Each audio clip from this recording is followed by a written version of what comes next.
Pernah nggak sih kamu kepikiran, gimana caranya sistem operasi bisa mengatur semua program yang jalan bareng-bareng?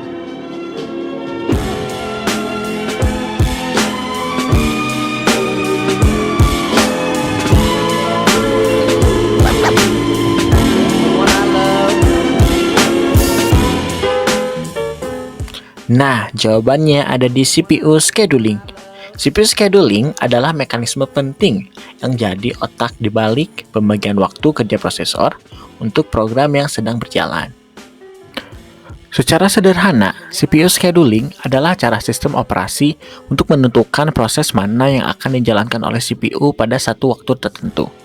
Dalam sebuah komputer, jumlah proses yang aktif biasanya jauh lebih banyak dibandingkan jumlah inti CPU yang tersedia. Disinilah peran CPU scheduling jadi sangat penting, karena sistem operasi harus bisa mengatur strategi agar proses-proses tersebut dapat berjalan secara efisien, cepat, dan adil. Oke, sebelum masuk ke topik utama, kita harus tahu dulu nih, apa itu preemptive scheduling. Nah, preemptive scheduling sendiri, atau yang bisa kita kenal sebagai penjadwalan secara preemptif, merupakan salah satu metode penjadwalan yang mengalokasikan CPU untuk memproses suatu data dengan batasan waktu yang sudah ditentukan. Nah, dalam proses penjadwalan ini, sebuah proses yang dilakukan oleh komputer bisa saja terkendala apabila ada program yang dieksekusi. Nah, dalam preemptive scheduling ini, jika sebuah proses memiliki prioritas utama, maka proses yang lain akan ditunda terlebih dahulu dan proses yang lebih diutamakan akan dijalankan terlebih dahulu. Oke. Setelah aku menjelaskan definisi secara general preemptive scheduling itu apa, nah di sini aku bakal menjelaskan beberapa poin penting mengenai gimana sih cara kerja proses dari preemptive scheduling ini. Nah, yang pertama yaitu ada interruption. Nah, interruption sendiri merupakan sebuah proses yang dapat diinterupsi jika sebuah proses dengan prioritas yang lebih tinggi masuk ke antrean yang lebih dulu. Nah, selain itu, interupsi juga dapat terjadi jika proses telah menggunakan alokasi waktu CPU yang sudah habis. Yang kedua yaitu ada penyimpanan status. Nah, penyimpanan status sendiri yaitu ketika sebuah proses diinterupsi, status eksekusinya akan disimpan. Yang ketiga yaitu eksekusi prioritas yang tinggi. Nah, pada poin ini, sistem akan segera beralih untuk mengeksekusi proses dengan prioritas yang lebih tinggi. Dan yang terakhir yaitu ada next execution.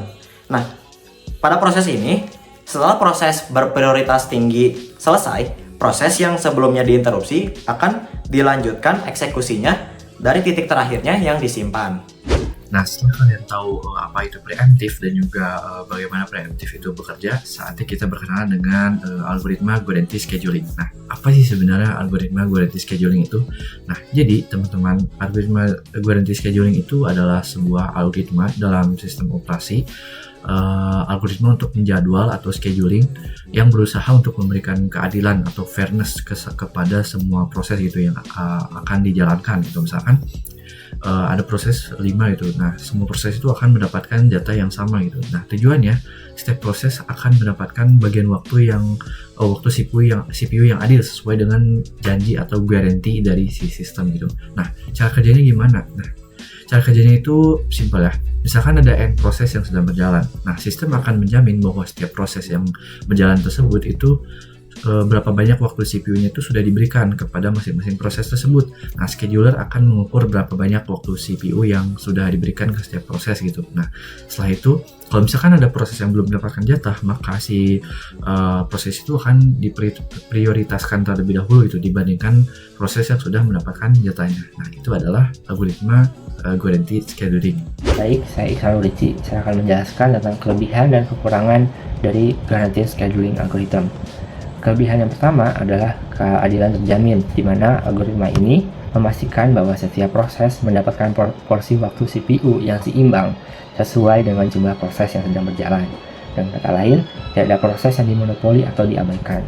Yang kedua, ada starvation. Tidak ada starvation di dalam algoritma Guarantee Scheduling ini. Jadi semua proses bisa mendapatkan giliran eksekusinya masing-masing. Jadi tidak ada proses yang terus-menerus menunggu tanpa perlu dijalankan. Yang ketiga, ada performa sistem lebih terkontrol, yang dimana karena pembagian waktunya proporsional dan adil, sistem menjadi lebih mudah diprediksi dan performanya bisa menjadi lebih stabil.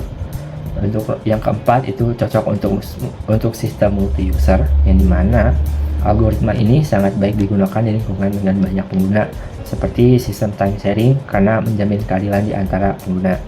Dan juga yang kelima ada adil untuk semua jenis proses, dimana baik proses besar maupun kecil memiliki kesempatan yang sama untuk mendapatkan waktu CPU secara proporsional.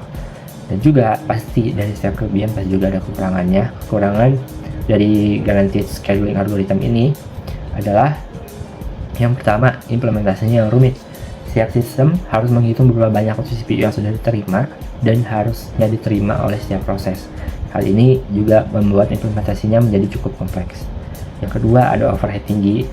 Karena sistem harus memantau penggunaan CPU oleh setiap proses, maka beban kerja tambahan atau overhead menjadi cukup besar.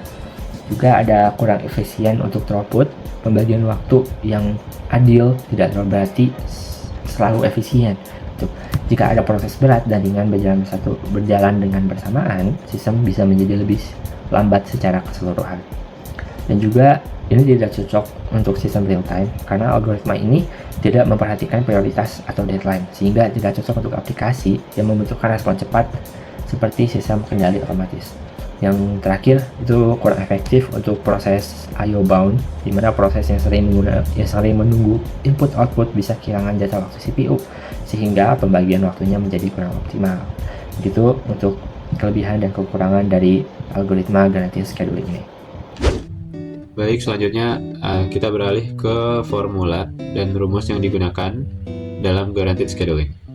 Oke, di sini saya akan menggunakan whiteboard untuk visualisasi. Untuk rumusnya sendiri, yang pertama ada JWP.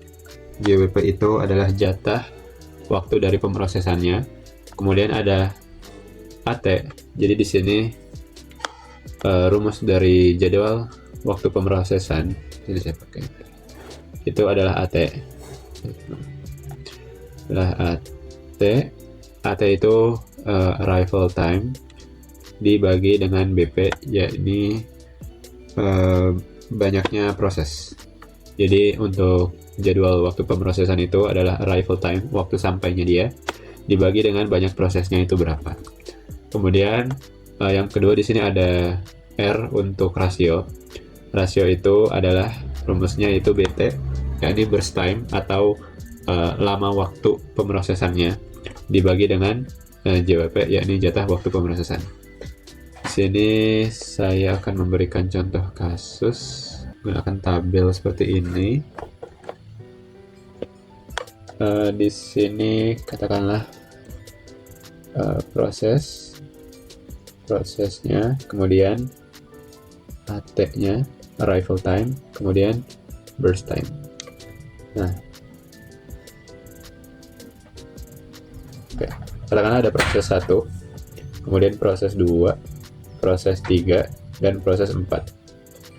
Proses 1 memiliki arrival time-nya itu 2, yang berarti proses 1 itu siap untuk dieksekusi di waktu kedua. Ukurannya bisa apa saja.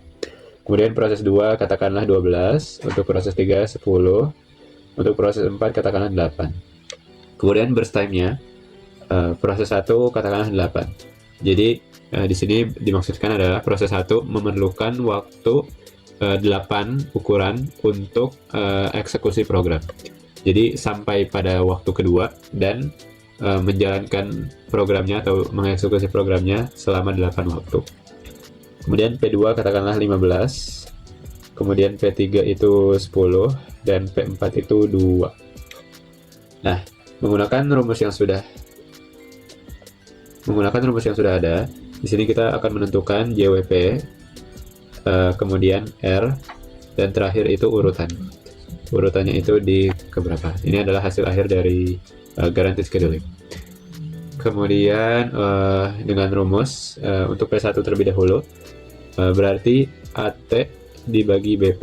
Jadi 2 dibagi banyaknya proses. Di sini ada 4. 2 dibagi 4 itu 0,5. Dan juga seterusnya. Di sini berarti 12 dibagi 4 akan menjadi 3. Kemudian 10 dibagi 4 akan menjadi 2,5. Kemudian 8 dibagi 4 akan menjadi 2. baru kemudian kita bisa menghitung rasionya. Rasionya itu adalah burst time dibagi dengan jadwal waktu pemrosesan. 8 dibagi 0,5 akan menjadi 4. Kemudian 15 dibagi 3. Dibagi setengah ya. 8 dibagi setengah berarti jadi 16. Sorry. Kemudian 15 dibagi 3 jadi 5. Kemudian 10 dibagi 2,5 jadi 4. Terakhir 2 dibagi 2 jadi 1.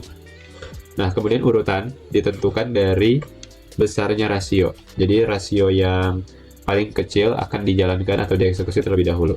Jika dilihat dari tabel, maka yang akan menjalankan program itu yang pertama kali adalah program atau proses keempat. Jadi di sini urutan pertama di proses keempat, urutan kedua di proses 3, urutan ketiga di proses 2, dan urutan terakhir yakni urutan keempat di proses 1. Oke, demikianlah formula untuk menentukan guaranteed schedule. Terima kasih.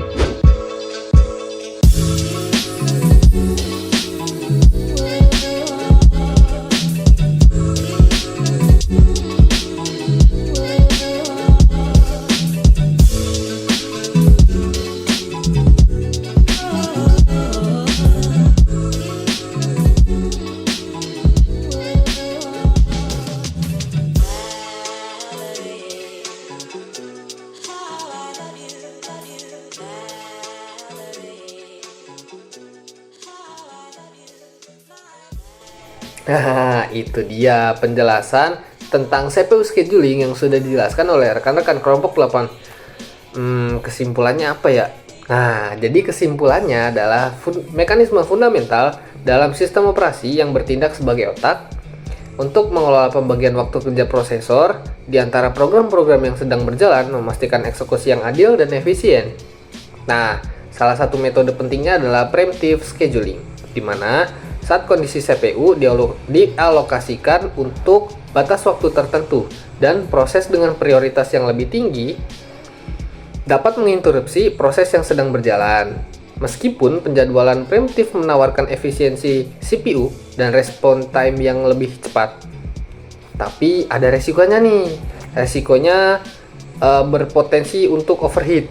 Nah, akibatnya sering context switching dan resiko starvation pada proses prioritas rendah. Selain itu, ada pula algoritma seperti guaranteed scheduling yang menggunakan strategi preemptif untuk memastikan setiap proses menerima jatah waktu pemrosesan yang sama secara proporsional. Gitu ya teman-teman ya. Jadi teman-teman udah bisa nih memahami tentang apa itu CPU scheduling, preemptive scheduling, dan juga algoritma guaranteed scheduling. Jadi teman-teman udah nggak bingung nih, apa sih CPU scheduling tuh, apa sih preemptive scheduling tuh, dan lain-lain.